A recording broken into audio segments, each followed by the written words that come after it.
다음 소식으로 넘어가 보겠습니다. 충청북도가 코로나19 전염 확산 방지를 위해서 그리고 침체된 지역 경제 활성화를 위해서 여러 가지 제도 또 행정 정책들을 추진하고 있는데요. 그런데 이런 내용들이 각 시군마다 다르게 적용이 돼서 오히려 혼선을 부추기고 있다, 이런 지적들이 있습니다. 관련 소식 자세히 알아보겠습니다. 우선은요, 코로나19와 관련돼서 지역의 소상공인들이 받은 피해액부터 좀 봐주시죠. 집계가 된 게 있습니까? 네.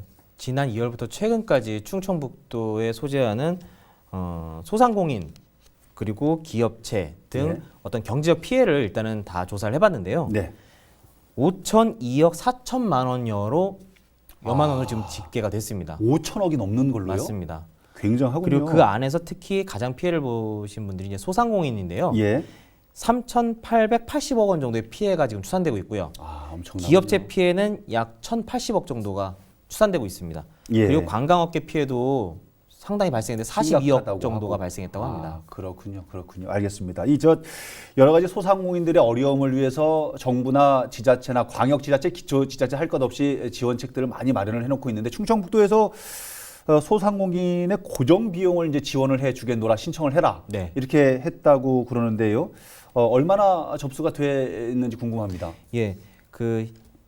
시행은 지난 27일부터 이제 접수를 받기 시작했는데요. 이제 4월 27일. 그 4월 말부터 5월 초까지 계속 이제 연휴가 있다 보니까 본격적인 접수는 거의 안 됐고요. 그랬군요. 실제로는 11일부터 접수가 본격적으로 이루어졌기 때문에 접수 건수는 그렇게 많지 않다고 합니다. 또 이 접수 방식이 마스크 오브제처럼 그 출생연도의 끝자리에 해당하는 요일에 자신이 신청할 수 있는 이런 방식을 취하고 있어가지고요. 신청자 수가 현재까지는 좀 적은 상황입니다. 소상공인 지원금 신청률 역시도 좀 저조합니까? 예, 맞습니다. 지금 저희가 확인한 통계 자료는 지난 10일까지 통계 자료를 지금 가지고 있는데요. 대상자 중에 9.6% 정도만 현재 신청을 한 상태입니다. 10%도 안 돼요? 9.6%? 그 전체 대상자는요, 7만 2천여 명인데요. 그 중에 6,800명 정도가 지금 접수를 해놓은 상태입니다. 앞서서 설명을 해주셨을 때 소상공인 전체, 그러니까 뭐 소상공인뿐만이 아니라 전체 코로나19로 인한 피해액이 5천억이 넘는다고 소개를 해주셨는데, 왜 이렇게 신청이 저조한 거지? 굉장히 급한 분들이 많을 것으로 생각이 되는데. 네, 맞습니다. 일단은 이 지원 대상 기준에 대해서 제가 좀 말씀드려보면요. 올해 3월 31일까지 도내에 거주하면서 사업장을 운영하고 있는 소상공인이어야 되고요. 그리고 3월 31일 이전에 영업을 개시하여야 합니다. 그리고 지난해, 즉 2019년 연 매출액이 2억 원 이하여야 됩니다. 그리고 마지막, 이게 제일 중요한데요. 전년 3월 대비 매출액과 비교했을 때 올해 3월 매출액이 30% 이상 손해가 발생해야 됩니다. 전년 동기 대비 30% 이상 감소해야 한다? 맞습니다.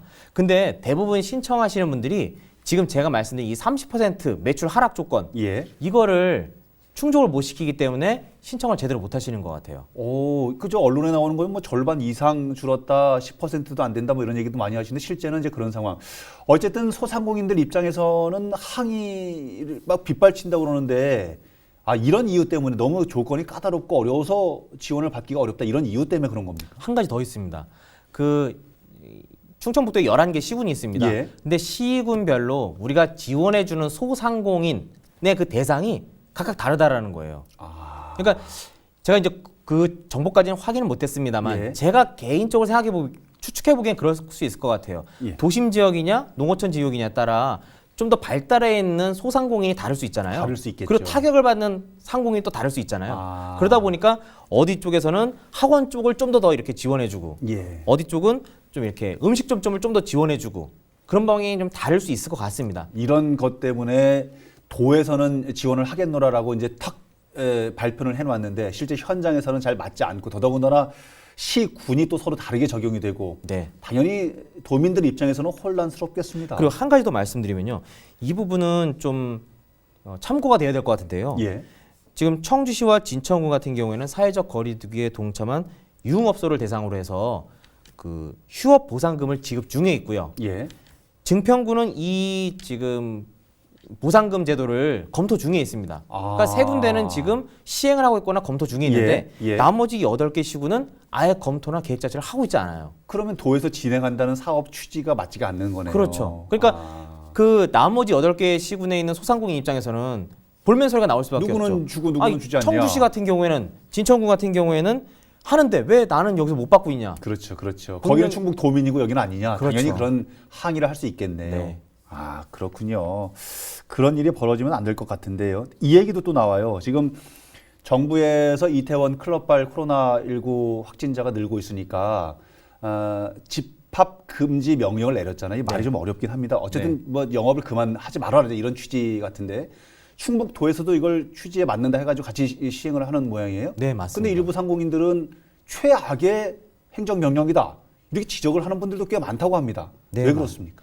일단 이 충북도에서 이 명령을 집합 금지, 즉 모이지 말라는 뜻이거든요. 그 이유는 지금 서울이나 인천, 경기 쪽에서는 이미 먼저 이 조치를 선행을 했기 때문에 네. 혹시라도 클럽에 가고 싶어하는 그 유동 인구가 이 충북 쪽으로 와서 오히려 전염시키지 않을까. 예, 예, 그렇죠. 그 우려 때문에 풍선 효과를 사단하는 취지에서 이렇게 발령을 했습니다. 네네. 근데 문제는 이 업소들이 그동안 사회적 거리두기에 나름 동참을 해왔어요. 아하. 그런데 예, 예. 이제는 한계를 느끼는 거죠. 매출은 점점 줄어들고 여기에 대해서 뭔가 지자체나 정부에서 어떤 매출에 대한 보상에 대한 피부에 와닿는 정책은 못 느끼는 것 같아요.